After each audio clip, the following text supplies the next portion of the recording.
ये कहानी शुरू होती है 2017 के अंदर। हमारा मेन कैरेक्टर अपनी बीवी के सामने खड़ा था। हमारे मेन कैरेक्टर का नाम है यानमू। उसकी बीवी कहती है, यानमू पैसे बाहर निकालो, मेरा भाई एक गाड़ी खरीदना चाहता है। वो यानमू को एक अजीब तरीके से ऑर्डर दे रही थी और यानमू उसके सामने सर झुकाए खड़ा था। उसके हाथों में कुछ कागज थे। यानमू हिम्मत जुटाने के बाद कहता है, मेरे पास और पैसे नहीं है। और ये बात सुनकर उसकी बीवी जोर से चिल्लाती है, क्या कोई पैसे नहीं है? तुम्हारे इस महीने की सैलरी कहाँ है? पैसे नहीं है सुनने के बाद अपनी जगह से उड़ जाती है। वो कहती है, क्या मैंने तुम्हें ये नहीं कहा था? फिर पुराने चीजों के साथ जाकर पेंशन के लिए अप्लाई करो। वो शायद उसके पेरेंट्स के बारे में बात कर रही है। फिर वो उसकी जेब में हाथ डालती है और जब वो देखती है कि इसकी जेब खाली है तो उसके मुंह पर जोरदार टमाटर मार देती है। थप्पड़ मारने के बाद वो कहती है, रबिश, पैसे कहाँ पर है? तुमने पैसे कहाँ पर छुपाए हैं? बाहर निकालो। यानमू हंसते हुए कहता है, पैसे? तुम दोबारा से पैसे के बारे में पूछ रही हो? उसकी बीवी एक पानी का गिलास उठाकर उसको फेंक कर मारती है। वो जाकर सीधा उसके सर पर लगा। लगने के बाद जब वो नीचे गिरा वो कंच का गिलास टूट गया। उसकी बीवी फिर से चिल्लाकर कहती है, तुम एक लूजर हो और तुम्हारी इतनी हिम्मत, मेरे सामने हंस रहे हो? तुम एक असली लूजर हो। यानमू कहता है, मैं कचरा हूँ, मेरे पास पैसे नहीं है। तुम्हारे पेरेंट्स ने कार खरीद ली, तुम्हारे भाई की शादी के लिए एक बंगला, वो पैसे मेरे नहीं है। चाहे मेरी मंथली इनकम 100 मिलियन से ज्यादा है, लेकिन तब भी तुम्हारी फैमिली के लिए वो चूसने के लिए काफी नहीं है। यानमू की बीवी कहती है, तुम एक महीने के अंदर 100 मिलियन वॉन कैसे कमा सकते हो? और क्या फैन फैमिली तुम्हारी फैमिली नहीं है? यानमू तुम इतना ज्यादा कोल्ड हार्टेड कैसे हो सकते हो कि तुम्हें अपनी फैमिली की फिक्र नहीं है? यानमू कहता है, फैमिली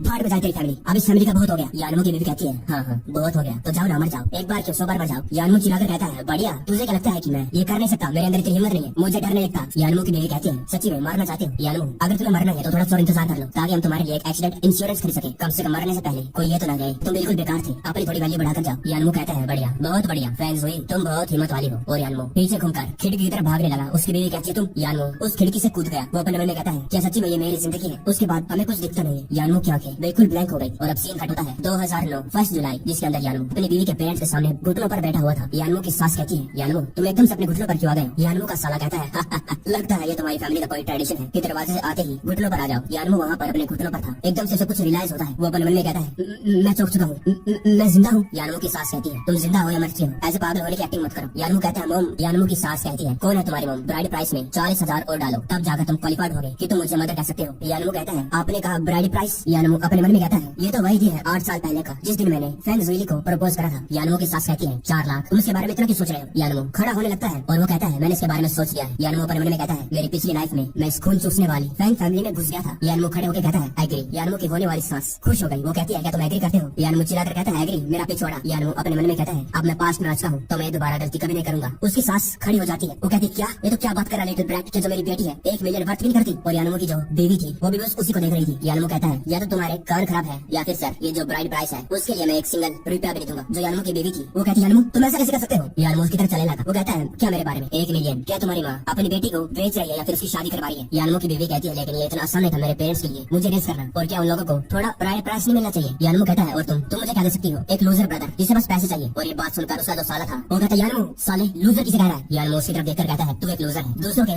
फेंके हुए टुकड़ों पर पलता है और कुछ नहीं करता। वो यानमू को गाली देते हुए उसकी तरफ उसे मारने के लिए बढ़ता है। यानमू अपने मन में कहता है, तुझे क्या सच्ची में लगता है कि पिछली बार की तरह मैं तेरे साथ फाइट नहीं करूंगा? यानमू उसे जमीन पर पटका देता है और उसके सर को अपने हाथ से जमीन पर प्रेशर दे देता है। जो यानमू की सास थी वो कहती है, ब्रैट तू ये क्या कर रहा है? वो तेरा होने वाला साला है। यानमू कहता है, साला? कौन सा साला? कौन सी फैमिली? अभी मेरी शादी नहीं हुई है और ना ही ये मेरा कोई साला है और ना ही ये मेरी कोई फैमिली है। आपसे मेरा इस फैमिली के साथ कुछ लेना देना नहीं है। यानमू की होने वाली बीवी कहती है, यानमू क्या हमारी जो रिलेशनशिप है इतने में पैसे वर्थ नहीं करती? यानमू कहता है, क्या तुमने इसके बारे में सोचा है? आखिरकार मेरे पेरेंट्स ने कितनी ज्यादा मेहनत करी है $500 मिलियन को इकट्ठा करने के लिए, सोच कर देखा कभी? यानमू अपने मन में कहता है, मेरी पिछली लाइफ के अंदर इस ब्राइड प्राइस को इकट्ठा करने के लिए मेरे फादर, उनके पास कोई चॉइस नहीं थी होप के अलावा। उन्होंने जाकर एक लॉटरी टिकट बाय करी। उन्होंने नहीं सोचा था कि वो $500 मिलियन जीत जाएंगे, लेकिन वो बेहोश हो गए बोनस की वजह से। यानमू वहाँ से जाने लगा और जाते हुए क्या जाता है, तुम्हें एक कैश काउ की जरूरत है? मेरी नहीं, कैश काउ यानी बस पैसे निकालते रहो। यानमू बाद में एक जगह जाता है। वो कहता है, यही वो सही लॉटरी है और मेरे फादर फर्स्ट प्राइज जीतने से बस एक ही प्लेस दूर रह गए थे। उस लॉटरी का जो नंबर था वो बिजनेस में था और मुझे अच्छे से याद नहीं। और यानमू वहाँ पर जाकर एक लॉटरी खरीद लेता है। इसके बाद अपने डैड को देखता है। वो साइड में होकर चुप जाता है। उसका डैड कहता है, अभी मुझे लगा कि मैंने अभी मेरे बेटे को देखा है, क्या वो आज फैन के घर पर नहीं गया? लगता है मुझे चीजें दिखने लग गई है। यानमू अपने मन में कहता है, लंच खत्म हो गया, लगता है आपकी बार भी डैड ने अच्छे से लंच नहीं करा। यानमू का डैड उस लॉटरी को खरीदने के बाद प्रेयर करने लगा। वो कहता है, अगर मैं इस बड़े प्राइस को जीत गया तो मुझे यानमू के जो ब्राइड प्राइस है उसके बारे में चिंता करने की जरूरत नहीं। हे भगवान, अब की बार लॉटरी मुझे जीतनी ही है। यानमू ये बात सुनने के बाद अपने मन में कहता है, डैड आज से मैं आपको और मम को कभी भी सफर नहीं करने दूंगा। तब इसके सामने एक विंडो पॉप होती है और वो यानमू को कांग्रेचुलेशन कहती है कि होस्ट ने सक्सेसफुली बाउंड कर लिया है eye of the lord gold system के साथ। और एक टास्क दिया जाता है जिसके अंदर उसे 100 मिलियन वॉन एसेट इकट्ठा करने हैं, खुद की एक इंडस्ट्री बनानी है और उसे करने सोने के लिए उसे मिलते हैं सिर्फ 24 घंटे, जिसमें से उसके 3 घंटे पहले ही वेस्ट हो चुके हैं और उसके पास बचे हैं 21 घंटे। और अगर उसने ये टास्क कंप्लीट नहीं करा तो उसकी जिंदगी जा सकती है। यानमो शौक हो गया, वो कहते ये क्या है। यानमो अपने घर पर आ जाता है। यानमो अपने हाथ को ले रहा था जिसके ऊपर eye of the lord code system का जो निशान था बन गया था। यानमो कहता है सिस्टम, इसने कहा कि मेरे पास बस अब 21 घंटे बचे हैं अपनी जिंदगी के, ये क्या मजाक है, अभी भी तो मुझे अपनी एक नई जिंदगी मिली थी। तभी से कुछ आवाज आती है, कोई कहता है तुम ये क्या कर रहे हो, मुझे छोड़ो। यानमो कहता है ये आवाज तो मैंग याओ की है। भागते भागते उसके घर की तरफ बढ़ने लगा। मैंग याओ क्या हो गया। मैंग याओ और वो बचपन के दोस्त थे और वो उसके लिए अपनी बहन की जैसी थी। पिछली लाइफ के अंदर जो मैंग याओ की मदर थी उसको कई लोगों ने महजोंग गेम के अंदर चीट करके $500,000 जीत लिए थे, जिसके बाद मैंग याओ मेरे घर पर आई रहने के लिए। और उस टाइम पर जब मैं फैंग हाउस पर गया था उसी वजह से मैं मैंग याओ के फोन उठा नहीं पाया था। और बाद में मैंने एक बात सुनी कि वो लोग उस पैसे को रीपे नहीं कर पाए और उन लोन शार्क्स की वजह से उन लोगों को सुसाइड करनी पड़ी। लेकिन इस लाइफ में मैं आपकी बात उसको जरूर प्रोटेक्ट करूंगा। वहीं दूसरी तरफ उस लड़की को 2 लोगों ने पकड़ रखा था। वो कहता है चिल्लाओ चिल्लाओ जितना तुम्हें चिल्लाना है, मैं भी देखता हूँ कि तुम्हें बचाने के लिए कौन आने वाला है। वहाँ पर एक और बंदा खड़ा था जिसके हाथ में फोन था। वो कहता है तुम किसे फोन करना चाहती थी, यानमो को। तभी एकदम से वहाँ पर यानमो आकर पहले वाले बंदे को मुंह पर मुक्का मार देता है। यानमो कहता है उसे छोड़ो। मैंग याओ यानमो को देखकर उसके गले लग जाती है। यानमो कहता है मैंग याओ क्या तुम ठीक हो। मैंग याओ कहती है ब्रदर यानमो। और वही दूसरा बंदा वो खड़ा हो जाता है, कहता है डैम साला किसकी इतनी हिम्मत जिसने मुझे मारा, लगता है तुम और जिंदा नहीं रहना चाहते। मैंग याओ कहती है ब्रदर यानमो पीछे देखो। यानमो उस बंदे का हाथ पकड़ देता है और कहता है तुम अपने आप को वो जी हेवनली फादर्स कैसे रह सकते हो इतनी ज्यादा घटिया स्किल्स के साथ। वो बंदा कहता है मेरा हाथ छोड़ो छोड़ो दर्द हो रहा है प्लीज छोड़ दो। तभी दूसरा बंदा चाकू निकाल कर कहता है बास्टर्ड तेरे इतनी हिम्मत मेरे भाई को चोट करता है, लगता है आज मुझे तुझे खत्म करना होगा। यानमो कहता है तुम यहाँ पर पैसे के लिए आए हो है ना, अगर तुम लोग एक कदम भी आगे रखोगे तो तुम्हें तुम्हारे पैसे कभी नहीं मिलेंगे। वो बंदा कहता है तुम्हारे पास पैसे हैं। उस बंदे का साथी कहता है भाई जरा इसको देखो तो एक बार, ये तो खुद फटीचर गरीब बंदा है और बॉस को इतनी जोर से पैसे भी नहीं चाहिए। चाकू वाला बंदा कहता है बच्चे क्या तुझे मालूम भी है $500,000 कितने होते हैं और क्या तू सच्ची में इतने सारे पैसे दे सकता है। यानमो अपनी 3 उंगलियां दिखाते हुए कहता है 3 दिन और मैं तुमसे वादा करता हूँ कि मेरे पास होंगे तुम्हें देने के लिए $500,000। वो बंदा कहता है हाँ और मेडिकल एक्सपेंसेस भी होंगे जो तूने ब्रदर लाओजी के साथ किया है और उसके ऊपर प्लस 1 लाख इंटरेस्ट। और अगर 3 दिन बाद भी तेरे पास कोई पैसे नहीं होंगे तो ये लड़की अपने खर्चे को भरेगी, मैं इसे ले जाऊंगा। यानमो कहता है 3 दिनों के अंदर मैं पैसे लाऊंगा लेकिन तुम लोगों को अपने घुटनों पर आकर इससे माफी मांगनी होगी। वो बंदा कहता है वेल हमारा जो बॉस है रियल एस्टेट का बॉस है और इसके अंदर इसका दबदबा चलता है और अगर तू पैसे को नहीं ले आ पाया तो वो खुद अपने हाथों से तेरी दोनों टांगों को तोड़कर नाले में फेंक देगा। सिस्टम उसे बताता है कि तुम्हारा जो मिशन है फिडिलिटी रियल एस्टेट 20 घंटे बचे हैं और सिस्टम होस्ट को एडवाइस देता है कि वो अपने मिशन को जल्दी से जल्दी कंप्लीट करे। और एक और बात जितना ज्यादा टाइम कम रह जाएगा उतना ही जो यानमो की बॉडी है उसके अंदर अलग अलग सिम्टम आने लग जाएंगे। यानमो सोचता है और मेरी लाइफ सर्वाइवल पॉइंट से डिटरमाइन है, ये तो कुछ ज्यादा ही मिस्टीरियस है। मैंग याओ कहती है ब्रदर यानमो ये सब कुछ हमारी गलती है, वो लोग तो मुझे कहीं भी कभी भी ढूंढ सकते थे जहाँ पर भी मैं जाऊँ और मैंने तुम्हें भी अपने साथ नीचे घसीट लिया है। यानमो कहता है मैंग याओ पैसों के बारे में चिंता मत करो, वो कोई प्रॉब्लम नहीं है। 3 दिनों के अंदर मैं उनसे उन्हें घुटनों पर आकर तुमसे माफी मंगवाऊंगा, तुम्हें ज्यादा सोचने की जरूरत नहीं, घर जाओ। एकदम से उसे कुछ होने लगता है। वो अपने मन में कहता है ये एकदम से चक्कर से क्यों आ रहा है। मैंग याओ कहती है ब्रदर यानमो क्या हो गया और यानमो उस मैंग याओ के ऊपर गिर जाता है। मैंग याओ कहती है यानमो क्या आप बीमार है। यानमो कहता है मैंग याओ मैं ये करना नहीं चाहता था, मैंने आज दोपहर खाना नहीं खाया इसलिए थोड़ा सा चक्कर आ गया, मैं जाता हूँ कुछ खाना खाने के लिए। यानमो अपने हाथ को देखता है जिसके अंदर था वही निशान आई ऑफ लॉर्ड सिस्टम का। वो अपने मन में कहता है क्या इसी के बारे में ये सिस्टम कह रहा था जितना टाइम कम रह जाएगा अलग अलग सिम्टम आने लगेंगे, इसका मतलब ये सिस्टम सच्ची मेरी जान ले सकता है। वहीं दूसरी तरफ फैंग फैमिली, अभी के लिए हम इनको यानमो की सास साला ऐसे कहेंगे क्योंकि अभी हमें इनके नाम मालूम नहीं। यानमो की सास कहती है अभी तक उसने तुम्हारे फोन का जवाब नहीं दिया। वो कहती है नहीं अभी तक नहीं। और जिसका पापा था वो कहता है बेकार यूजलेस थिंग्स बेकार, यहाँ तक कि तो एक आदमी को कंट्रोल भी नहीं कर सकती, तुझे पालने का क्या फायदा हुआ। वो उसे थप्पड़ मारने वाला होता है। जो उसकी माँ होती है वो कहती है लाओ फैंग इतनी भी क्या गलती है कि तुम्हें ऐसा नहीं लगता यानमो के साथ आज कुछ अजीब फील हो रही है, कुछ तो अलग है। वो कहता है हाँ कुछ तो गलत है आज। पहले तो वो बोझला कुत्ते की तरह लोयल था जायजू के लिए, मतलब उसकी बीवी के लिए, उसके पीछे पीछे चिपक जाता था, कुछ भी करने को कहो कर देता था। आज एकदम से वो बदल कैसे गया। फिर वो दोनों एक साथ कहते हैं कहीं ऐसा तो नहीं कि यानमो अमीर बन गया हो है ना। उसका फादर अपने बेटे का हाथ पकड़ते हुए कहता है जायजू तुम्हारी खुद की खुशी के लिए वहाँ पर कुछ जाओ पर्सनली, कहीं किसी और ने इसको तुमसे छीन तो नहीं लिया। वही उसका फादर अपने मन में कहता है अगर वो सच्ची में अमीर बन गया है तो फिर हम जो ब्राइड प्राइस है उसको और बढ़ा देंगे और उसके सारे के सारे पैसे को अपना कर लेंगे।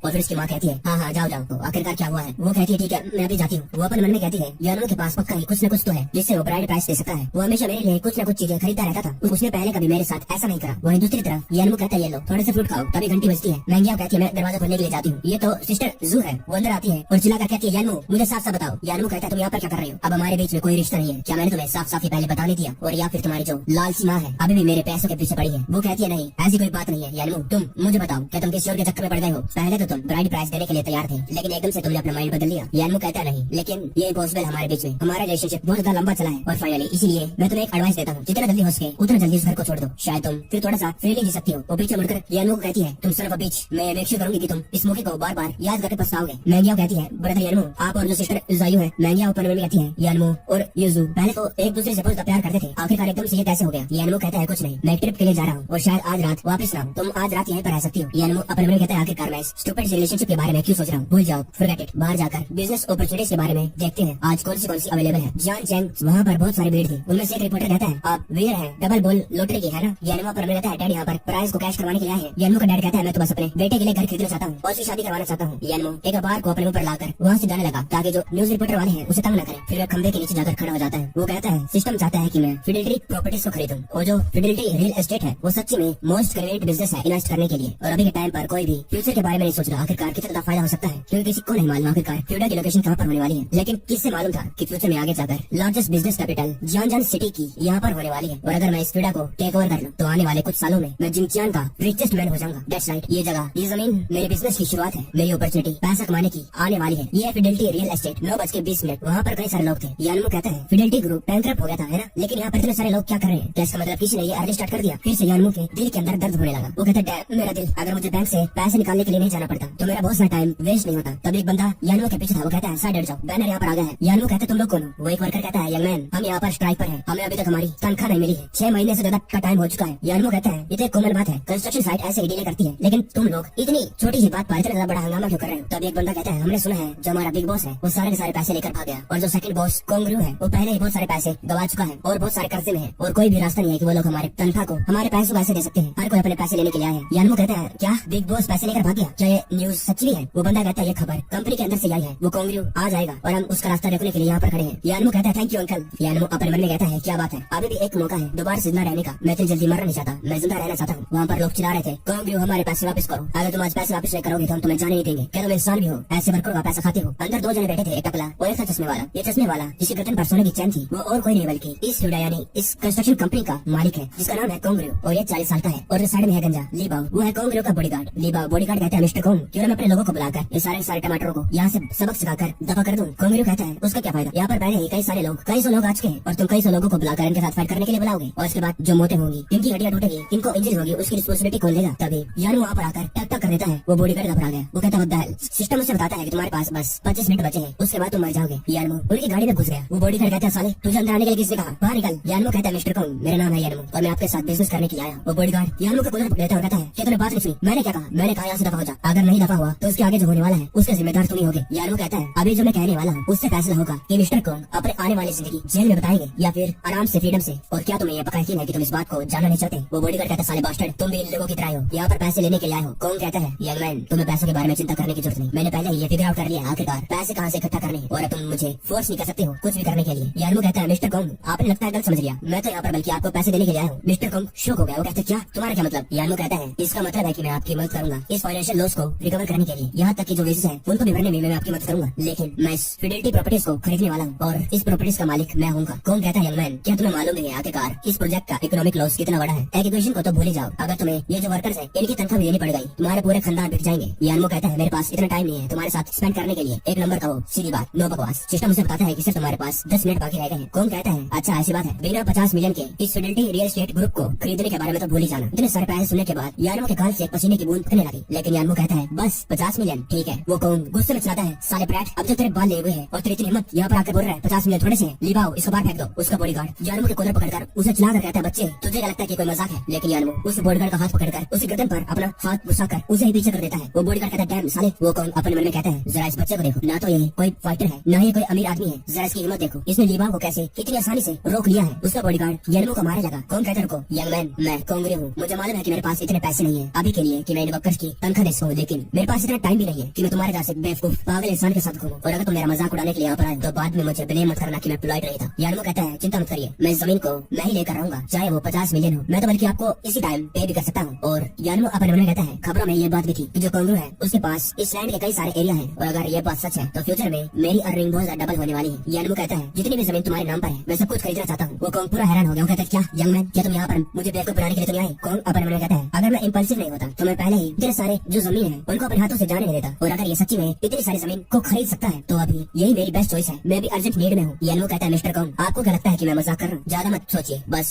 प्राइस का ये सिस्टम मुझे बताता है कि सिर्फ 5 मिनट बाकी रह गए हैं। वो कोंग कहता है क्या तुम सीरियस हो? वो बॉडीगार्ड भी अपने मन में सोचता है क्या ये बच्चा पागल है, क्या इसको मालूम है यहाँ की एरिया की जमीन के प्राइसेस कितनी तेजी से नीचे गिर रहे हैं, लेकिन कोई तैयार है इस जमीन को हाई प्राइस पर खरीदने के लिए? क्या ये पागल तो नहीं? सिस्टम बताता है कि सिर्फ 3 मिनट बाकी रह गए हैं और जल्द ही होस्ट के 5 सेंसेस गायब हो जाएंगे। यानमो का सर दर्द करने लगा। यानमो कहता है आपने इसके बारे में क्या सोचा मिस्टर कोंग? जल्दी करिए। यानमो अपने मन में कहता है अगर ये जल्दी नहीं करेगा तो सिस्टम मुझे तुरंत इसी स्पॉट पर मार देगा। कोंगरू उसका बहुत ज्यादा कर्जा है और वो जल्दी से जल्दी इस फिडेलिटी प्रॉपर्टीज को बेचना चाहता है कैसे भी करके, और उसी प्रॉपर्टी को मैं खरीदना चाहता हूँ। कोंग कहता है 20 मिलियन। अगर तुम मुझे 20 मिलियन ला कर दे सकते हो तो मैं इमीडिएटली जो जमीन है तुम्हारे नाम कर दूंगा। यानमो अपना सर पकड़ लेता है। वो सोचता है आखिरकार ये क्या कह रहा है, मैं सुन क्यों नहीं पा रहा, क्या मेरी हियरिंग की सेंस चली गई। यानमो कहता है क्यों ना हम डायरेक्टली साइन करने के लिए चले, मैं अभी जल्दी में हूँ। यानमो अपने मन में कहता है जिस तरीके से इसने मुंह बनाया, इसका जो होठों का जेस्चर था, इसे लगता है कि इसने 20 मिलियन कहा। कौन कहता है लिबाओ जल्दी जाओ और जो ट्रांसफर वाले प्रोसीजर्स हैं उन्हें जल्दी से कंप्लीट करो मिस्टर यन के साथ। सिस्टम बताता है मिशन को कंप्लीट करने के लिए बस अब 10 सेकंड रह गए हैं और 10 सेकंड बाद जो होस्ट है वो मर जाएगा। जो यानमो का विजन था वो भी धीरे धीरे करके सेकंड पर सेकंड कम होता जा रहा था। यानमो सोचता है शायद मैं इस कॉन्ट्रैक्ट को साइन कर पाऊंगा। 7 6 5 यानमो अपने कार्ड से उस ट्रांजेक्शन को कंप्लीट कर देता है। बस 3 सेकंड बाकी थे। यानमो सोचता है सिस्टम ने ये लिखा कि टाइम खत्म हो गया, इसका मतलब शायद मैंने इस टास्क को कंप्लीट कर दिया। लेकिन मुझे ऐसा क्यों फील हो रहा है जैसे कि मेरी सारी एनर्जी गायब हो रही है। अभी तो मेरी जिंदगी शुरू हुई थी और मैं एकदम से यहाँ पर ऐसे कैसे मर सकता हूँ। सिस्टम यानमो को कांग्रेचुलेशन कहता है कि उसने अपना फर्स्ट टास्क कंप्लीट कर लिया है और रिवार्ड के रूप में उसे मिलते हैं 10 सर्वाइवल पॉइंट और उसका प्राइमरी सिस्टम मोड खुल गया है। यानमो अपने मन में कहता है लकीली मैंने कर दिखाया। सिस्टम उसे बताता है कि तुम्हें सर्वाइवल पॉइंट मिलेंगे टास्क को कंप्लीट करने के बाद और तुम्हारे हर एक दिन का एक सर्वाइवल पॉइंट इस्तेमाल हो जाएगा तुम्हें जिंदा रखने के लिए। जितने ज्यादा तुम्हारे सर्वाइवल पॉइंट होंगे उतनी तुम्हारी फिजिकल कंडीशन होगी और इन पॉइंट्स का इस्तेमाल करके तुम सिस्टम मोड से आइटम भी खरीद सकते हो। तभी एकदम से बाहर जो वर्कर खड़े थे उनमें से कोई ईंट भाग देता है और वो जाकर सीधा उनकी गाड़ी से टकरा जाती है। वो लोग चिल्ला रहे थे अगर आपकी बार आज हमें पैसे नहीं मिलेंगे तो हम तुम्हें यहाँ से जाने नहीं देंगे। वो लोग चिल्ला रहे थे हम इसको जाने नहीं दे सकते हैं, अगर ये चला गया तो हम इसको कहाँ पर ढूंढेंगे। उसका बॉडीगार्ड कहता है मिस्टर कौन आपको चोट तो नहीं आई, अब इसके बारे में क्या कहना है, क्यों मैं कुछ लोगों को कॉन्टेक्ट करूँ ताकि हम आपको यहाँ से सेफली ले जा सके। कौन कहता है मिस्टर यान क्या आपने देखा। यान कहता है अब जो पैसे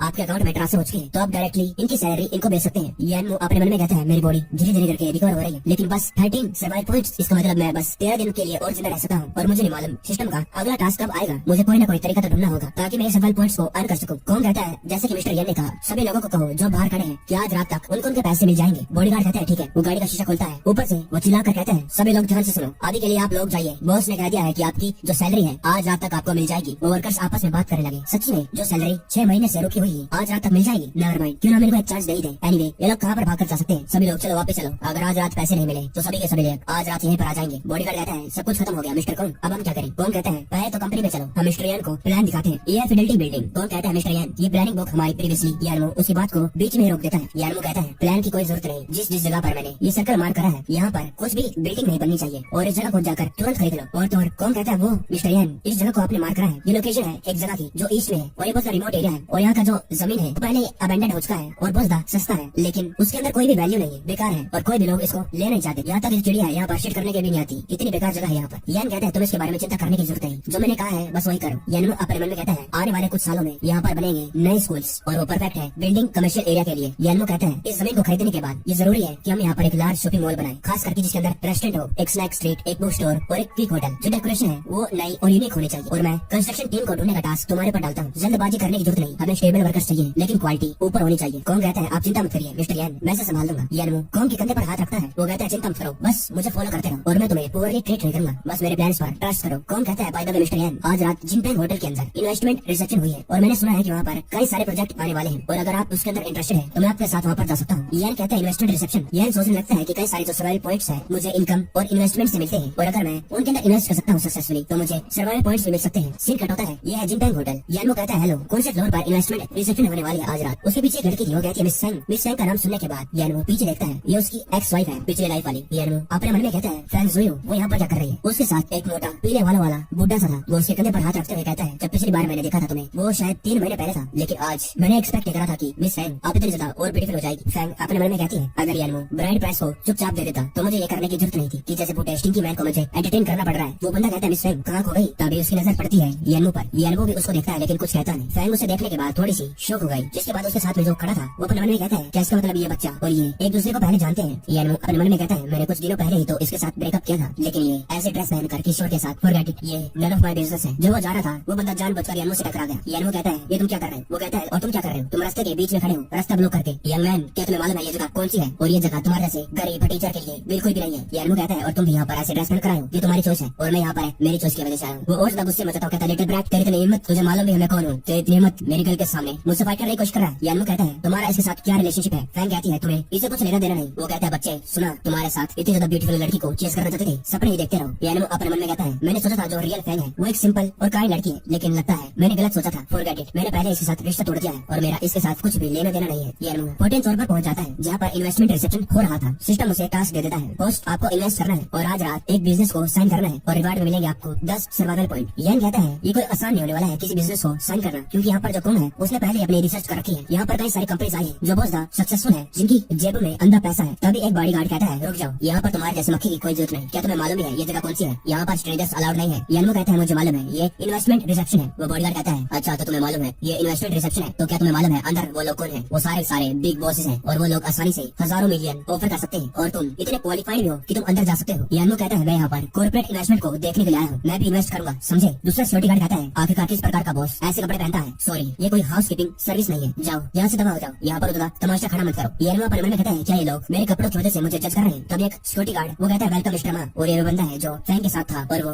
चिढ़ाने वाले टोन में कहता है हे ये तो वही छोटा ब्रदर है जो हमें नीचे मिला था, तुम हमारा पीछा कर रहे हो? सिक्योरिटी गार्ड कहता है आपने सही कहा मिस्टर मा, लगता है इस बच्चे को मालूम नहीं कि ये कहाँ पर आ गया है और इसकी औकात, और हमें ये भी लगता है कि इसको ह्यूमन लैंग्वेज आती नहीं। हमने इसको कितनी बार कहने की कोशिश करी कि ये यहाँ पर नहीं आ सकता है, यहाँ से चला जाए, लेकिन ये कहता है कि यहाँ पर इन्वेस्टमेंट करने के लिए आया है। वो मिस्टर मा जोर जोर से हंसने लगा, वो कहता है इन्वेस्टमेंट? अभी तुम्हारी उम्र पैसे कमाने की, जाओ जाओ कहीं पर नौकरी करो, पैसा इकट्ठा करने के बाद इन्वेस्टमेंट करना। पहले तो ये सोचो कि उतने सारे पैसे कमाए कैसे। इन्वेस्टमेंट करना चाहता है पहले जाकर कहीं पर नौकरी कर, पैसा कमा और जाकर अपने ये कपड़े इनको बदल, इससे बढ़िया है किसी के जाकर यहाँ पर चपरासी की नौकरी कर ले, यहाँ पर बेइज्जती करवाने से तो अच्छा है। यंग मैन एटीट्यूड रखना अच्छी बात है, लेकिन तुझे अपनी औकात और जगह का अंदाजा रखना चाहिए, जैसे की चेजिंग वुमेन। इतना सारा एटीट्यूड रखने का क्या फायदा? तुम्हारे पास तुम्हारे साइड में कैपिटल भी तो होना चाहिए, पैसा, और मेरे साइड में है वुमेन, और ये वो चीजें हैं जिन्हें तुम्हारे जैसे लोग पाने के लिए सपना देखते हैं। यानमो उसकी बात पर ध्यान न देते हुए वहाँ से अंदर जाने लगा, लेकिन वो बॉडीगार्ड फिर से सामने आ जाता है। वो कहता है मैं तुम्हें पहले बता दिया है कि तुम अंदर नहीं जा सकते, तुम्हारा दिमाग खराब है। तभी जो मिस्टर मा था उसकी नजर कहीं पर पड़ती है, वो कहता है ओ ब्रदर को यहाँ पर बड़ा वक्त पहुंचता है, जो वो चला जाता है। तो यानमो फ्रैंक को कहता है क्या तुम ये सब कुछ पैसे के लिए कर रही हो? फ्रैंक कहती है इसका तुम्हारे साथ कुछ लेना देना नहीं है, अपने काम से काम रखो। यानमो कहता है क्या पैसा इतना ज्यादा इंपॉर्टेंट है कि तुम पैसे के लिए किसी को भी फॉलो कर लोगी? कि तुम्हारी बॉडी ये वर्थ करती है कि तुम ऐसे कपड़े पहनो? ऐसा करो। फ्रैंक अपना मुंह दूसरी तरफ कर लेती है और उसे कुछ कहती नहीं। यानमो भी वहाँ से जाने लगा और वहीं दूसरी तरफ मिस्टर मा हंसते हुए कहता है ब्रदर कौन? मैंने सुना है कि आपकी कंपनी को किसी वैल्यूएबल पर्सन ने खरीद लिया है, उन्होंने जो पिछला वाला लॉस था उसे भी रोक दिया है और इस कंपनी को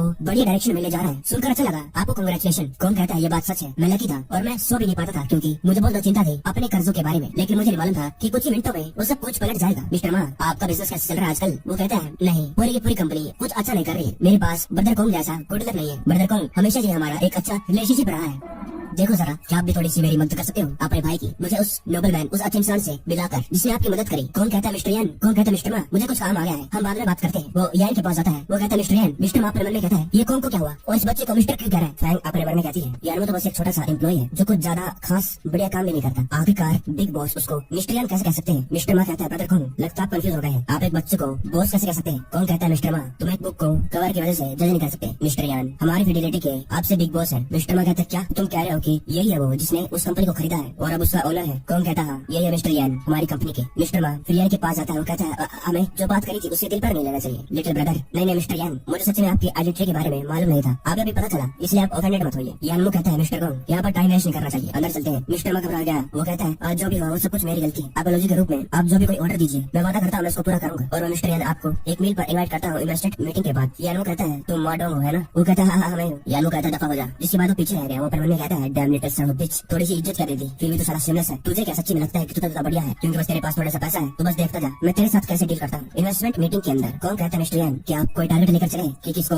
इन्वेस्टमेंट कर रहे हैं? यान कहते नहीं अभी नहीं, देखते हैं अंदर। यान अपने मन में कहते हैं कई सारी बड़ी बड़ी कंपनियां पहले ही लाइन लगाकर खड़ी हुई है और अपॉर्चुनिटी बहुत कम है, ये क्या है? Nebula group. मैंने ये सोचा नहीं था कि मुझे एक लीडिंग कंपनी मिल जाएगी इंटरनेट की पिछली दुनिया वाली, लेकिन अभी के टाइम पर वो बस एक स्मॉल कंपनी है। और चुकाने वाली बात ये है कि कोई भी उसको पूछ नहीं रहा है। तभी एक बंदा आता है, वो यानमो के सामने झुकते हुए अपना कार्ड देता है। वो कहता है हेलो बॉस, हमारी नेबुला ग्रुप मेनली एंगेज है इंटरनेट प्रोडक्ट्स के अंदर और उसके अंदर भी ज्यादातर वायरलेस राउटर, और ये है हमारा बिजनेस कार्ड। यानमो अपने मन में कहते हैं जेंग पेंगो ये तो नेबुला ग्रुप का फाउंडर है और इसने अपनी प्रोफाइल को कितना ज्यादा लोअर कर लिया है ताकि इन्वेस्टर्स को अपनी कंपनी में बुला सके। अब ऐसा लगता है तभी तो इसकी जो सक्सेस थी इतनी भी ज्यादा बिना रीजन की नहीं थी। कौन वहाँ पर आ गया? वो कहता है मिस्टर यान ये राउटर एक फॉरेन प्रोडक्ट है और जो डोमेस्टिक मार्केट है उसमें कुछ ज्यादा अच्छे से चलेगा नहीं। तभी दूसरा बंदा कहता है हाँ इंडेड ये जो चीज है राउटर्स अपने टाइम के बहुत आगे है और हमारी कंट्री उससे साथ कैसे नहीं कर पाई, उस पैसे को तो हम कंप्यूटर हार्डवेयर में डाल सकते हैं। दूसरा कहता है अभी के टाइम पर इंटरनेट ज्यादा एक्सपेंसिव नहीं है क्योंकि हम लोग इंटरनेट को अफोर्ड कर सकते हैं और ये इंटरनेट की इतनी भी बुरी नहीं है। और नेबुला का फाउंडर कहता है डियर बॉसेस मुझे मालूम है कि आप लोग राउटर के फ्यूचर के बारे में ओपिस्टिक नहीं है, लेकिन प्लीज बिलीव करिए हम पर अभी तो इंटरनेट के बस अर्ली एरा चल रहा है। कुछ सालों बाद वायरलेस नेटवर्क पूरी मार्केट को कैप्चर कर लेगा और फिर हर जगह राउटर ही छा रहेंगे, वही मेन स्ट्रीम बन जाएगा। वो बंदा कहता है एक बेवकूफ ही होगा जो इस प्रोडक्ट के अंदर इन्वेस्ट करेगा जिसका एक अनस्टेबल आउटलुक है। दूसरा कहता है हाँ सही कह रहे हो और यहाँ पर इन स्मॉल बिजनेस को आने किसने दे दिया, ये अंदर कैसे आया? तब यानमो कहता है मैं इन्वेस्ट करूंगा 15 मिलियन तुम्हारी राउटर कंपनी के अंदर। वो कौन? घबरा गया। कहता मिस्टर यान लगता है कुछ आप जल्दी कर रहे हैं, आपको दोबारा सोच लेना चाहिए। वो नेबुला का फाउंडर कहता है क्या तुमने कहा 15 मिलियन हमारी कंपनी में? यानमो कहता है हाँ तुमने सही सुना, मैं तुम्हारी कंपनी के बारे में बहुत ऑप्टिमिस्टिक हूँ। हालांकि अभी नेबुला ग्रुप ने अपना जो शार्पनेस है उसे रिवील नहीं करा है, लेकिन धीरे धीरे जब इंटरनेट डेवलपमेंट होगा तो मुझे बिलीव है कि फ्यूचर के अंदर नेबुला उसका बहुत ब्रिलियंट फ्यूचर होने वाला है। वो नेबुला का फाउंडर कहता है तुम सही कह रहे हो। वहाँ पर जो लोग खड़े तो कहते हैं बुलशिट, ये वही माडोंग आ गया था। वो कहता है इस बच्चे की बात मत सुनो, नॉनसेंस, इसके पास कोई स्किल्स नहीं है, ऐसे फेंकता रहता है। अभी दरवाजे पर कितना ज्यादा हंगामा कर रखा था। तभी दूसरा बंदा कहता है मिस्टर मा, तुम इस लिटिल ब्रदर को जानते हो? वो कहता है जानता, इसका नाम सुनना मेरे खाने को गंदा कर देता है, ये है पीस ऑफ शिट। क्या ये वर्थ भी करता है कि इसको कोई जाने? कौन कहता है माडोंग ये मत बोलो कि हम हाफ कलीग्स हैं, मैं कुछ ज्यादा नहीं कहना चाहता, लेकिन ये तुम्हारे लिए बेहतर होगा कि तुम अपनी नॉनसेंस अपने बकवास मुंह को यहीं पर बंद कर लो। माडोंग कहता है बाय द वे अगर तुम ये मेंशन नहीं करोगे तो मैं तो भूल ही जाता। फिर वो चिल्लाकर कहता है हम सभी को मालूम है कि हम सभी सेम ग्रुप के अंदर है, हाउस ऑफ ड्रैगन, और कौन तो बस कर्जे के अंदर है। तूने जानबूझकर वर्कर्स के जो पे है उनको रोका, और वो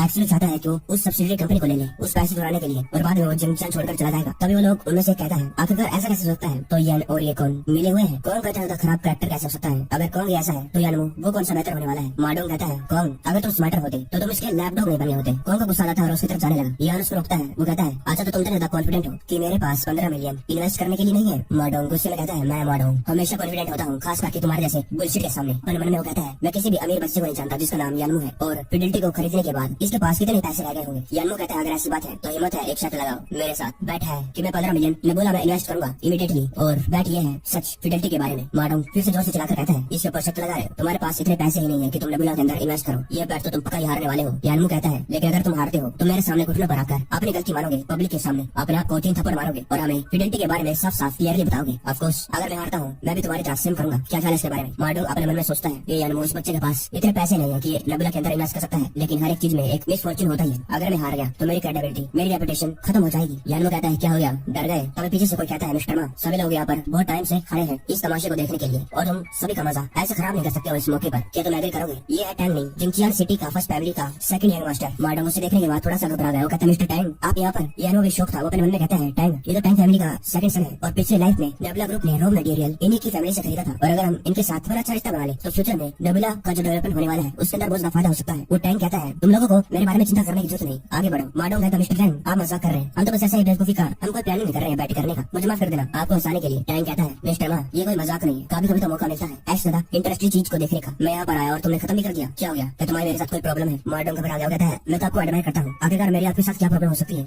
मैं बैठ करता हूँ। कौन कहता है मिस्टर यान प्लीज दोबारा सोच लीजिए, क्या आप सच्ची में माडोंग के साथ बैठ करना चाहते हैं? यान कहता है ऑफ कोर्स मैं बैठ करना चाहता हूँ, मेरा बैंक कार्ड कहाँ है? तभी फैंग आ जाती है, कहती है हे यानमू मैं तुम्हें एडवाइस देती हूँ कि तुम यहाँ पर अपने आप को एम्बेरस मत कराओ, जल्दी करो यहाँ से चले जाओ। फैंग अपने मन में कहती है जो हमें शक था कि यानमू के पास बहुत सारा पैसा है वो तो बस एक मजाक था और उसकी वजह से अभी अपनी बेइज्जती करवाने वाला है। तभी वहाँ पर माडोंग आकर उसको पकड़ लेता है। वो कहता है मिस फैंग देखो इस बुलशिट को, इसके ऊपर भरोसा नहीं किया जा सकता है, चीजें अब यहाँ तक आ चुकी है और अभी भी हार मानने से रिफ्यूज कर रहे हैं। तेरी इतनी हिम्मत अभी भी प्रिटेंड कर रहे हैं, जब तुझे मालूम है तेरी गलती क्या है तो उसे सुधारने के बजाय यहाँ पर टाइम वेस्ट कर रहा है हमारा। यानमू कहता है मुझे मेरा कार्ड मिल गया। मिस्टर जैन एक ह्यूमन बीइंग होना सेम है बिजनेस करने के साथ, जैसे ये सब कुछ ऑनेस्टी के बारे में है। मेरे कार्ड में पैसे हैं और अगर तुम कोऑपरेट करने के लिए एग्री करते हो तो मैं इमीडिएटली पैसे ट्रांसफर कर दूंगा। वो बहुत ज्यादा खुश हो जाता है। हाँ मैं एग्री करता हूँ। उसे तो कोई भी इन्वेस्टमेंट नहीं मिल रही थी। वो अपने मन में कहता है ये यंग मैन सीधे साधे कपड़े पहन रखा है और इसके हाथ भी बहुत स्टडी है और एक ट्रस्टवर्दी पर्सन लग रहा है। तभी उसके कार्ड को माडोंग छीन लेता है। वो कहता है लगता है तुझे कुछ ज्यादा ही आदत हो गई है प्रिटेंड करने की। जरा इस कार्ड को देखो, क्या तुमसे कोई कह सकता है कि कोई बंदा जो 15 मिलियन दे सकता है वो ऐसा कार्ड रखेगा? ये ऑर्डिनरी बैंक कार्ड किसको बेवकूफ बना रहा है? पीछे लोग कहते हैं कि हाँ अगर इसके बैंक कार्ड में 15 मिलियन से ज्यादा डॉलर होते तो इसके पास ये वीआईपी कार्ड होता, और ये भी एक ऑर्डिनरी कार्ड का इस्तेमाल कर रहा है। यानमू अपने कार्ड को ले लेता है। वो कहता है अगर तुम्हारे पास पैसे हो तो तुम्हें खुद ही पता चल जाएगा, एक बार ट्राई करके देखो। पीछे वो नेबुला का फंड रहता है। कहता है मिस्टर यान यहाँ पर अपना कार्ड को उस मशीन के अंदर स्वाइप करता है। मशीन बताती है कि इसके अंदर इनसफिशिएंट बैलेंस है। माडोंग ये देखने के बाद जोर जोर से हंसने लगा। वो कहता है अब तुम्हें क्या कह रहे हैं इसके बारे में? तुम्हारे 15 मिलियन कहाँ गए तुम्हारे मुंह में? यानमू मैं तुम्हारी एक्टिंग के लिए तुम्हें सॉरी कहता हूँ कि तुम कोई एक्टर नहीं हो। यानमू अपने मन में कहता है आखिरकार ये पॉसिबल कैसे? लो बैलेंस दिखा रहा है। अगर तुम लोग भूल चुके हो तो यानमू ने एक लॉटरी खरीदी, उसकी वजह से उसके पास ये पैसे आए थे और कुछ उसने ब्राइड प्राइस के लिए बचा के रखे हुए थे। कौन कहता है मिस्टर यान अब हम क्या करें? जो नेबुला का फाउंडर था वो भी अपने मन में कहता है कि सच्ची में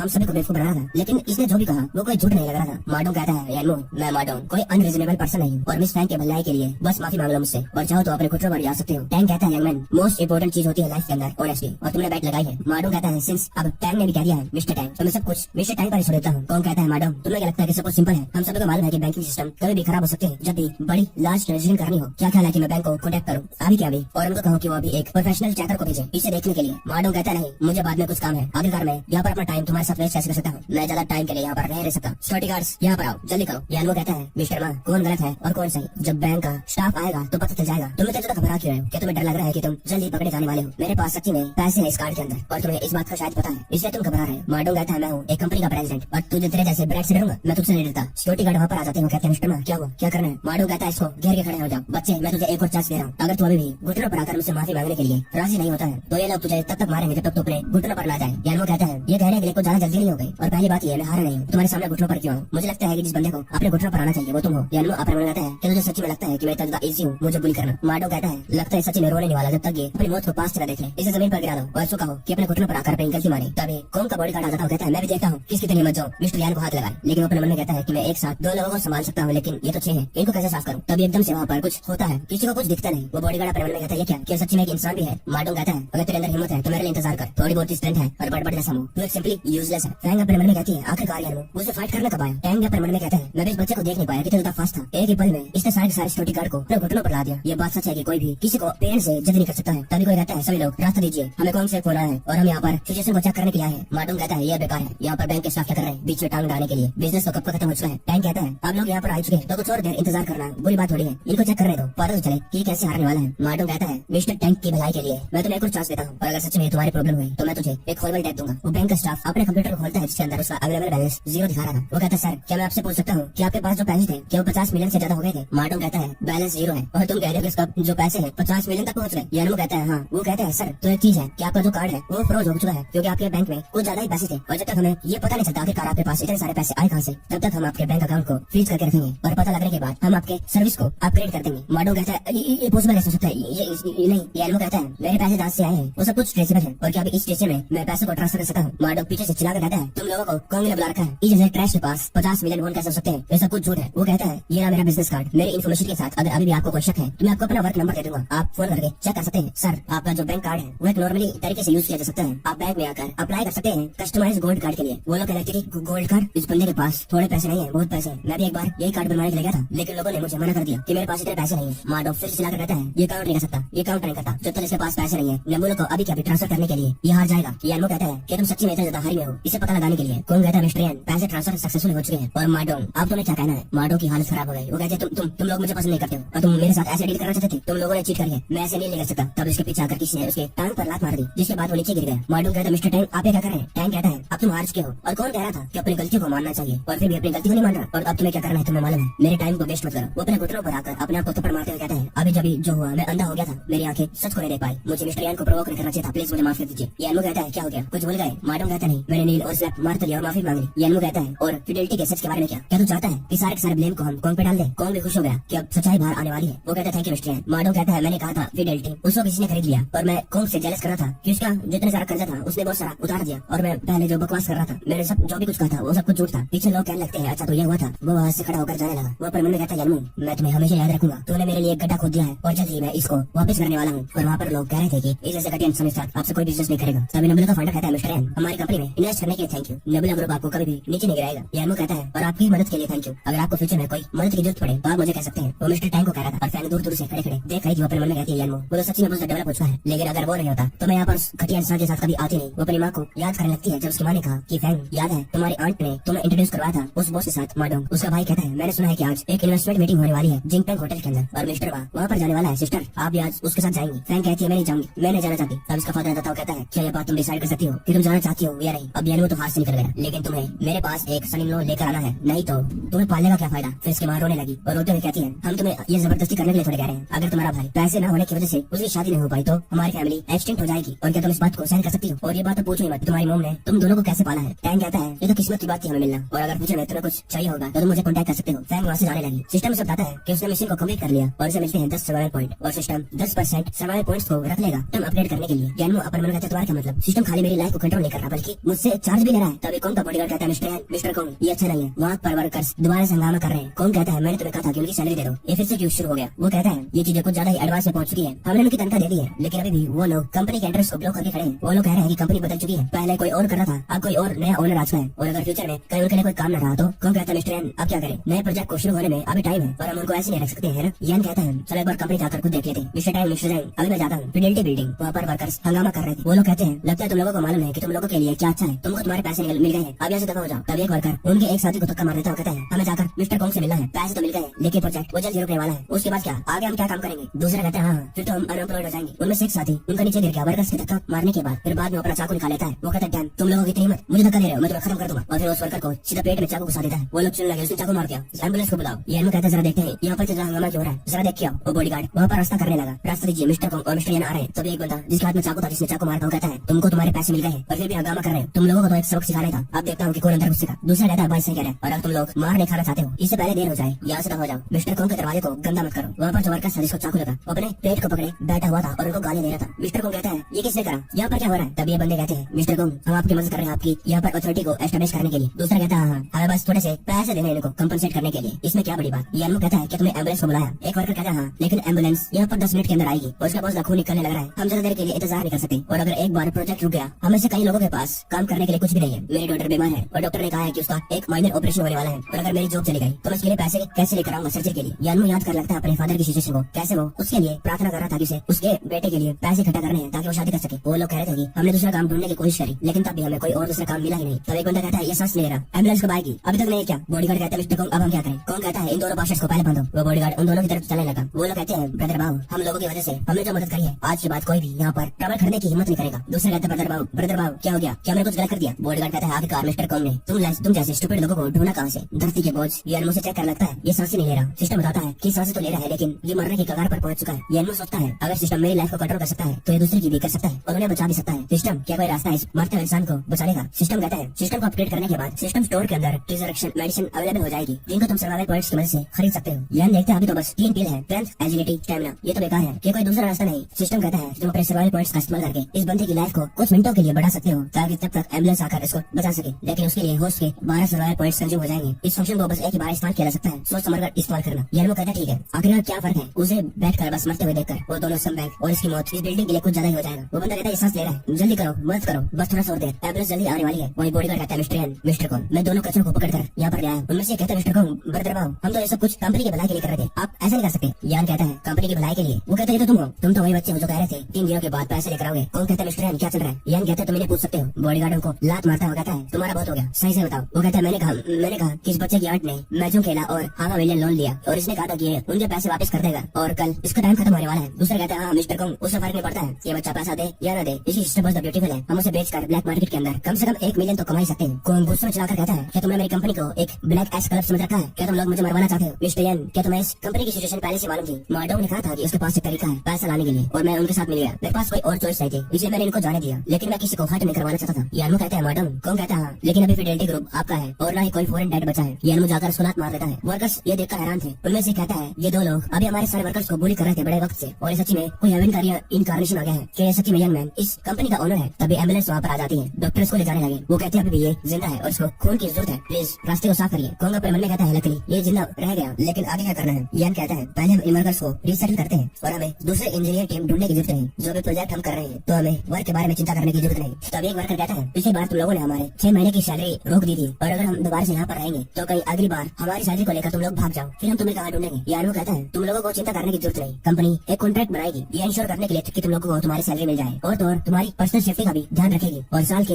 एंड में तुम सभी लोगों को डिविडेंड भी मिलेगा। पिछली लाइफ के अंदर यानू के फादर की टांग टूट गई थी कंस्ट्रक्शन साइट पर और क्योंकि कोई कॉन्ट्रैक्ट नहीं था इसकी वजह से कोई कंपनसेशन भी नहीं मिला, वो लंगड़ा हो गया और उसकी जॉब भी चली गई। एक वर्कर ये बात सुनने के बाद खुश हो गया। वो कहता है मैंने सुना है कि जो लोग रिसेंटली वर्क करते हैं वो एक साइन कर सकते हैं कॉन्ट्रैक्ट कंपनी के साथ और अगर एक बार कॉन्ट्रैक्ट हो गया तो हम लोग फाइल कर सकते हैं एक केस पब्लिक सिक्योरिटी ब्यूरो के अंदर। दूसरा कहता है ये बात सच है लेकिन कहीं हमारे साथ झूठ तो नहीं करा। बॉडीगार्ड कहता है मिस्टर कॉन्ग मैं पहली बार सुन रहा हूँ कि कोई साइन करवाने वाला है कॉन्ट्रैक्ट और इन वर्कर्स को डिविडेंड देगा। कौन कहता है बिना इसके अब तक तो कंपनी पूरी की पूरी तरह कोलैप्स हो जाती। बॉडीगार्ड कहता है ये अमीर है, कैपेबल है और आज उस कंपनी में जिसने इन्वेस्ट करा ऐसे नहीं करा होगा। बाय द वे इन दोनों का क्या करें। यान कहता है इनको कैसे डील कर रहे हैं, हमें अपनी कंपनी की रेपुटेशन को भी बचाना है, फ्यूचर के अंदर हमारी कंपनी को कोई भी हार्म नहीं होना चाहिए। और रही बात सीनियर वर्कर जिसको आज चोट पहुंची है उसके सारे मेडिकल खर्चा कंपनी देगी ताकि ये सिचुएशन दोबारा कभी ना आए। कौन कहता है ठीक है मिस्टर यान मैं संभाल लूंगा, मैं गारंटी देता हूँ कि आज के बाद दोबारा कभी ये नहीं होगा। यान कहता है ठीक है अब मैं वापस जाता हूँ। कौन कहता है लिबाओ मिस्टर यान को छोड़कर आओ। यान कहता है नहीं इसी कोई जरूरत नहीं, मैं अपने आप चल जाऊंगा। कौन कहता है ये बच्चा एक मैन है जिसके पास एक गोल है और ये सच्ची में बिजनेस में मुझसे बेहतर है, बस थोड़ा सा और इंतजार करो, शायद तुम भी अपना माइंड इसके लिए चेंज कर लो, हमें बस एक बार इसके अंदर बिलीव करना है। यानू का घर। यानू सोचता है क्या मॉम डैड वापस आ गए। तभी मैंगिया हो जाती है, कहती है पर यानू तुम इतनी लेट क्यों आए। यानू कहता है मैं बस थोड़ा सा लेट हो गया क्योंकि कंपनी के अंदर मुझे कुछ संभालने थी। मैंगिया कहती है यानू मुझे पता चला कि तुम बहुत हार्ड वर्कर हो और मैं ज्यादा हार्ड वर्क कर रहे हो, क्या इसलिए क्योंकि तुम सिस्टर फैन के साथ शादी करने वाली हो ताकि तुम उसकी जो ब्राइड प्राइस है उसे डबल कर दो। यानू कहता है इतना ज्यादा मजाक करने की जरूरत नहीं, कल मैं तुम्हें कहीं अच्छी जगह पर लेकर जाऊंगा। याना पर मन में कहता है मैंगिया की विश थी कि वो बड़े घर में रहे और फाइनली वो अपनी विश को पूरा कर सकती है। मैंगिया कहती है कहाँ पर, क्या तुम मुझे अभी बता सकते हो। यानू कहता है नहीं मैं तुम्हें कल लेकर जाऊंगा, अभी बहुत देर हो चुकी है और मुझे आराम करना है। यानू अपने मन में कहती है कि ब्रदर यानू को ज्यादा ही मिस्टीरियस सोच के हैं इन 2 दिनों में, ऐसा लगता है कि कुछ अलग ही पर्सन बन चुके हैं। यानू कहता है ये eye of moon master god system मेरी लाइफ को कंट्रोल करता है और दूसरों को भी, इसके पास अलग अलग फंक्शन है, क्या बस यही है? तब उसकी लाइट चमकने लगी। सिस्टम कहता है कि तुम सिस्टम स्पेस में जाने वाले हो, क्या होस्ट इनहेरिटेंस के लिए तैयार है? यानू कहता है इनहेरिटेंस क्या है? सिस्टम कहता है कि तुम्हारे रीबर्थ के कारण स्पेस टाइम कोलैप्स हो गया है और इसीलिए उसे संभालने के लिए सिस्टम सर्वाइवल कोड्स का इस्तेमाल कर रहा था, लेकिन अभी भी वो काफी नहीं है क्योंकि स्पेस टाइम एक्सटर्नल फोर्सेस से अफेक्ट होते हैं और अभी होस्ट की जरूरत है कि वो इनहेरिटेंस लॉर्ड गॉड सिस्टम को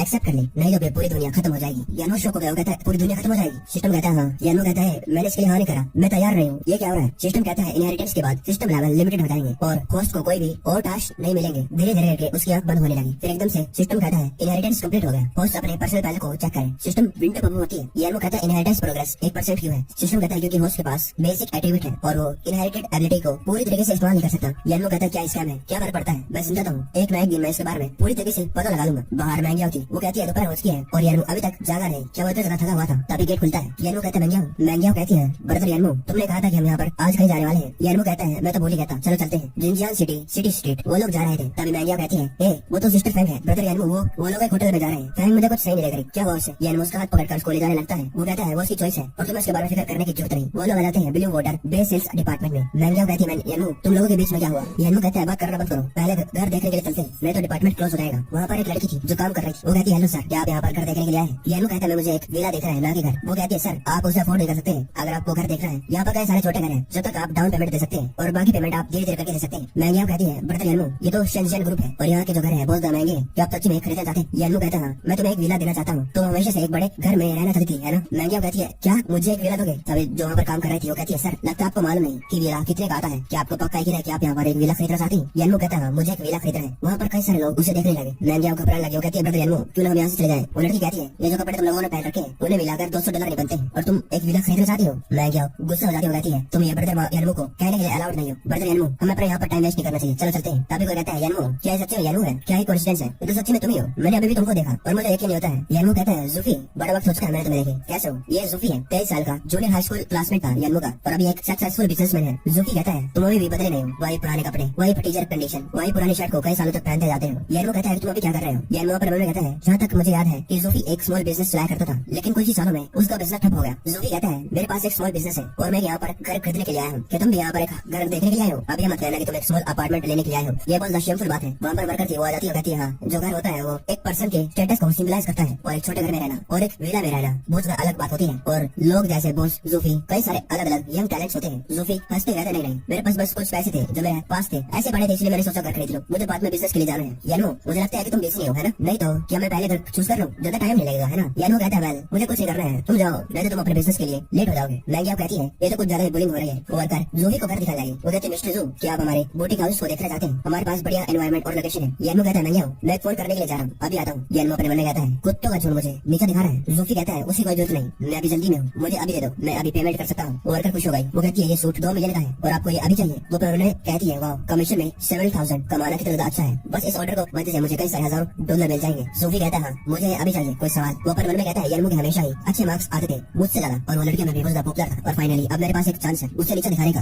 अब देखता हूँ कि वो क्या करेगा। जो पीछे मुड़कर देखता है तो उसे यानू दिखता नहीं। वो महंगी के पास आकर कहता है यानू कहाँ गया, क्या मेरे से हारने की वजह से यहाँ से भाग गया? तब यानू कहता है मैं यहाँ पर घर खरीदने के लिए आया हूँ, मैं कैसे भाग सकता हूँ, कुछ काम आ गया था इसलिए तुम्हें इंतजार करवाना पड़ा। जूफी कहता है तुम किस प्रकार का घर खरीदना चाहते हो कि तुम्हें मेरी मदद चाहिए, मैं तुम्हें यहाँ पर रेफर कर दूंगा। ओ यानू तुम्हारे फादर भी कंस्ट्रक्शन साइट पर काम करते हैं ना, उन्हें मेरे पास भेज दो, मैं उनसे 2 ईंटें कम उठवाया करूंगा और हर महीने कुछ 100 रुपए ज्यादा भी दे दूंगा। कहीं और थकावट वाला काम करने से अच्छा है तो मेरे पास आ जाए, तुम्हें देखकर कि तुम कैसे पागल हो गए हो, कितने बेचारे हो, कैसे कपड़े पहनते हो। कुछ लोगों की मदद करना एक अच्छी बात होती है। मैं ये बात सुनने के बाद चिल्लाकर कहती है ऐसा मत समझो कि थोड़े पैसों से तुम लोगों की डिग्निटी को ऐसे गिरा सकते हो। अंकल यान पैसे कमाते हैं अपनी मेहनत से अपने हाथों से काम करके और तुम उनसे ज्यादा कोई नोबल मैन नहीं हो। जूफी कहता है मैं तुम्हें उनकी मदद करना चाहता हूँ, मैं उनकी डिग्निटी को थोड़ी गिरा रहा हूँ। आफ्टर ऑल इस सोसाइटी के अंदर मनी ही तो असली सच है। मैं यहाँ फिर से कुछ कहने लगती है, यार मुझसे रोक देता है। वो कहता है जूफी मैं तुम्हारी काइंडनेस को अप्रिशिएट करता हूँ, लेकिन अगर तुम सच्ची में बेइज्जती करने की बारे में सोच रहे हो तो मुझे ब्लेम मत करना और मैं ये भूल जाऊंगा कि तुम मेरे क्लासमेट रह चुके हो। जूफी यानू को उंगली करते हुए कहता है मैं बहुत ज्यादा काइंड हूँ, तुम्हारी मदद करना चाहता हूँ और तुम मुझे सबक सिखा रहे हैं, बताओ भलाई का जमाना है। और अगर कहती है और तुम यहाँ पर कौन सा एक घर को अफोर्ड कर सकते हो, इतनी बड़बड़ कर रहे हो। औकात देखिए। जूफी कहता है कि यहाँ पर कोई सिक्योरिटी गार्ड नहीं है, इसे यहाँ से धक्के मार कर बाहर फेंका दो। वहाँ पर थूकते हुए कहता है इसने मेरा मूड खराब कर दिया, यहाँ पर घर खरीदने का। तभी वहाँ पर एक बंदा आ जाता है, वो कहता है मिस्टर एन ये रहा आपका गोल्ड कार्ड हमारे बैंक का। यान वो कहता है मुझे माफ कर देना कि तुम्हें यहाँ पर आकर एक स्पेशल ट्रिप करनी पड़ी। वो कहता है तो मेरे लिए प्लेजर की बात है कि मैं आपको सर्व कर रहा हूँ। तभी वहाँ पर कोई मैनेजर से आ जाती है, वो कहती है यहाँ पर क्या हंगामा हो रहा है, क्या चल रहा है? सभी जो वर्कर थी वो चिल्लाकर कहती है मैनेजर यहाँ पर जो खड़ा है एक घर को अफोर्ड नहीं कर सकता है, लेकिन फिर भी हंगामा करने की कोशिश कर रहा है, हमारे दूसरे कस्टमरों को भड़का रहा है। यान वो अपना कार्ड दिखाते हुए कहता है तुम कह रहे हो कि मैं अफोर्ड नहीं कर सकता, और वो मैनेजर यानू का कार्ड देखने के बाद उसके सामने आकर झुकते हुए माफी मांगती है। वो कहती है सर हमें माफ कर दे, हमने आपके लिए ट्रबल खड़ी करी और अब से पर्सनली मैं आपके सर्विस में हाजिर हूँ। मैं आपके लिए क्या कर सकती हूँ? वो वर्कर कहती है मैनेजर ये आप क्या कर रहे हैं? ये हमारे ऑफिस में ट्रबल खड़ी करने के लिए आया है। मैनेजर कहती है सर मेरे स्टाफ को आपके बारे में मालूम नहीं, प्लीज इसे माफ कर दीजिए। जोफी आगे आता है कहता है मैनेजर यांग, मैं हूँ यहाँ का बिग कस्टमर जिसने अभी भी यहाँ पर एक घर खरीदा है आप लोगों से। आप लोगों को मुझे रिस्पेक्ट देनी चाहिए, ना कि इसे। Blue water based sales department. Manager कहती है मिस्टर जू मुझे समझ नहीं आ रहा कि आपको सच्ची में नहीं मालूम आखिरकार ये गोल्ड कार्ड जो मिस्टर यान के हाथ में है वो क्या है? जोफी कहता है ये बस एक स्क्रैपी कार्ड है, मैं भी तो एक वीआईपी कस्टमर हूँ बैंक का। वो फिर से उस कार्ड को ध्यान से देखता है, वो चिल्लाकर कहता है तुम्हारे पास ऐसा वीआईपी कार्ड कैसे सकता है? तुमने इसको कैसे चुराया? तुमने चुराया? कहाँ चुराया? किसका चुराया? यान उनकी तरफ ध्यान नहीं देखता है और विले की तरफ जाने लगा। वो पर कहता है मुझे याद है यहाँ पर 2 विले हुआ करते थे प्राइम एरिया के अंदर, और कुछ सालों बाद जो घर के प्राइस है आसमान छू गए और कोई प्रॉब्लम नहीं होने वाली है कि आगे जाकर मैं इनका डबल या ट्रिपल कर लूं। वो मैनेजर को कहता है वो 2 विले जो बीच में है उनका क्या दाम है? मैनेजर कहती है उन दोनों का प्राइस सेम है 10 मिलियन। यान अपना कार्ड देते हुए कहता है ठीक है वो मेरे हो गए। मैं जाऊँ ये देखकर पूरी शौक हो गई और वर्कर भी अब हंसते हुए उसके पास आती है। वो कहती है ठीक है सर मैं भी जाकर चेक करती हूँ। यान कहता है कार्ड को नीचे रख। क्या मैंने कहा कि कार्ड को उठा ले? मैं अपने 20 मिलियन बिजनेस को किसी और को भी दे सकता हूँ परफॉर्मेंस के रूप में, सिर्फ तुम्हें छोड़कर। मैनेजर कहती है और तुम इस ट्रांजैक्शन को मैं पर्सनली हैंडल करूंगी मिस्टर यान के लिए, और कल से यहाँ पर आने की जरूरत नहीं। वो वर्कर पूरी घबरा गई और जो जूफी था उसका दोस्त वो भी उसके साथ हंस कर बात करने लगा। वो कहता है और क्लासमेट मुझे नहीं मालूम तुम ये सब कुछ मेरी गलती थी, क्यों ना बाद में एक कप ऑफ कॉफी के लिए चले। तभी मैनेजर उसे सिक्योरिटी गार्ड बुलाकर धक्के मार कर बाहर फेंकवा देती। वो बॉडीगार्ड को रोकने की कोशिश करने लगा, लेकिन मैनेजर कहती है अगर तुम यहाँ पर पीट कर जाना नहीं चाहते हो तो चुपचाप यहाँ से चले जाओ। जूफी कहता है तुम ये क्या कर रहे हो? हम ओल्ड क्लासमेट हैं कि तुम ये देखना चाहते हो कि कैसे ये सिक्योरिटी गार्ड मुझे धक्के मार कर बाहर फेंके? यान कहता है लेकिन वो तो तुम थे जो सिक्योरिटी गार्ड को बुलाकर मुझे धक्का मारकर बाहर फेंकवाना। यान कहता है तुम भी तो मुझे सिक्योरिटी बुलाकर यहाँ से धक्के मारकर बाहर गिरवाने वाले थे। जूफी कहता है मैंने तुमसे माफी मांग तो ली है। सिक्योरिटी गार्ड कहता है कि तुम्हारा बहुत हो गया अब बाहर निकलो। तभी तो कहता है एक मिनट सिस्टम के स्किल ऑफ लक दूसरों के लक को चेक कर सकता है और स्किल का कैसे इस्तेमाल कर रहे हैं? सिस्टम हाँ कहता है यार अपने मन में कहता है अच्छा अगर मैं चाहूँ मैं किसी की और के लक को देख सकता हूँ, लगता है स्किल प्रैक्टिकल है। जूफी कहता है यानमू क्या तो गुस्सा होने का दिखावा कर रहा है? अगर तूने सोच लिया तो क्या हम एक मील पर एक साथ चल सकते हैं? यानमू कहता है मैं देख सकता हूँ कि तुम्हारे पास एक ब्लैक ओरा है, मतलब तुम्हारे साथ जो कुछ भी हो रहा है वो सब कुछ अल्लाह की है और तुम मेरे ओल्ड क्लासमेट हो। मैं तुम्हें एडवाइस देता हूँ कि तुम्हें केयरफुल एक्ट करना होगा, नहीं तो तुम बाद में पछताओगे और बहुत ज्यादा देर हो चुकी होगी। जूफी कहता है डैम इट यानमू तो क्या हुआ तुम्हारे पास पैसे हैं? तुम बस एक भिखारी हो जिसके पास पैसे हैं। तभी वर्क कराकर अपने मैनेजर के सामने झुकते हुए कहती है मैनेजर मुझे मालूम है कि मैं गलत थी, क्या प्लीज आप मुझे एक और चांस देंगी? मैनेजर कहती है तुम्हें और कुछ कहने की जरूरत नहीं, फाइनेंस ऑफिस जाओ और अपनी सैलरी पकड़ कर दफा हो जाओ। वर्कर उसके सामने और ज्यादा झुक जाती है, कहती है मैनेजर मेरे फादर कई सालों से बीमार है, अगर मेरे पास जॉब नहीं रहेगी तो वो पक्का ही मर जाएंगे। बैंगियाओ कहती है ब्रदर यानमू ये कितनी ज्यादा बेचारी है। यानमू कहता है इसे एक और चांस दे देते हैं। मैनेजर कहती है क्योंकि मिस्टर यान ने तुम्हें माफ कर दिया है इसलिए हम तुम्हें एक और चांस देते हैं। वो कहती है थैंक यू मिस्टर यान मुझे माफ करने के लिए, फ्यूचर में मैं अपन अच्छे से काम करूंगी। यान अपने मन में कहता है मैंने का लक गोल्डन है, इसका मतलब अपनी लाइफ में अच्छा कर रही है है ना। तब वहाँ पर 2 लेडी खड़ी हुई थी, उनमें से कहता है कितना ज्यादा अच्छा नाइस यंग मैन है, यंग जेनरस, लेकिन कोई गर्लफ्रेंड नहीं है, क्यों नहीं आंट तुम्हारे लिए इंट्रोड्यूस करवाई। दूसरी कहती है इस आंटी की डॉटर तुम्हारे एज की है। यानमू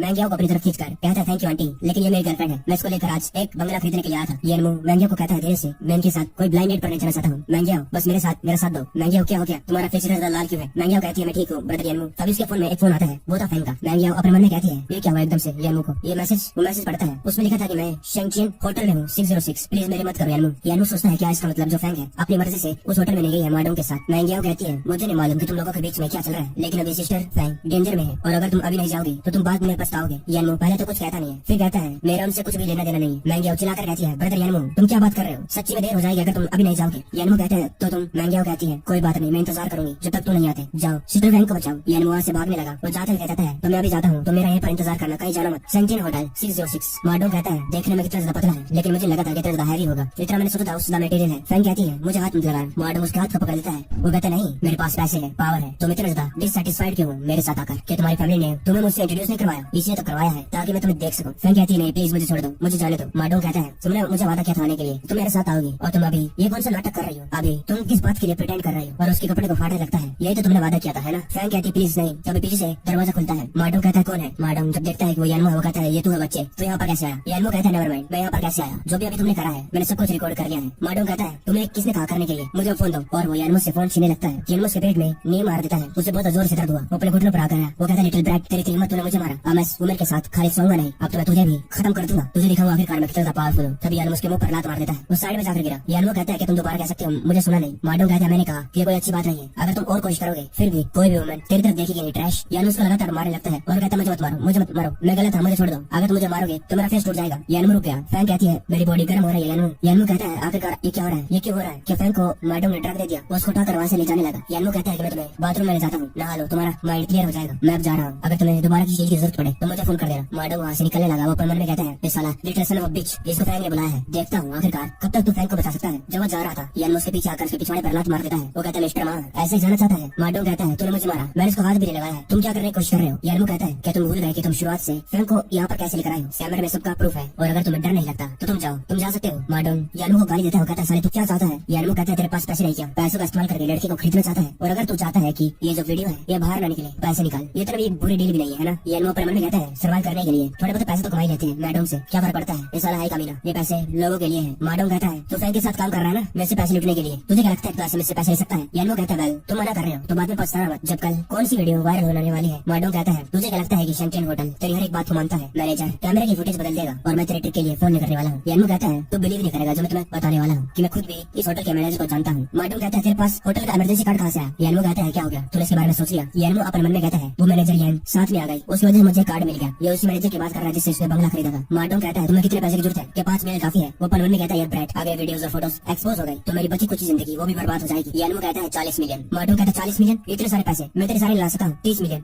नहीं 10 मिलियन। यानमो कहता है ठीक है 10, और मुझे आशा है कि मिस्टर माँ अपनी बात को रखेंगे, नहीं तो ये फोटोज और वीडियोस वायरल हो जाएंगी। तभी वहाँ से फैंग आ जाती है। फैंग कहती है अभी तक मिस्टर माँ गए नहीं, ऐसा लगता है कि 30 मिलियन मिस्टर माँ के लिए कोई बड़ी बात नहीं है। माडोंग वहाँ से भागने लगा। वो जाते कहता है लिटिल ब्रैट ऐसा लगता है कि आज मैं अलग की हूँ, आज मैं तुम्हारे हाथों में चढ़ गया लेकिन तुम इंतजार करो और देखो। यानमो कहता है क्या तुम ठीक हो? फैंग कहती है यानमो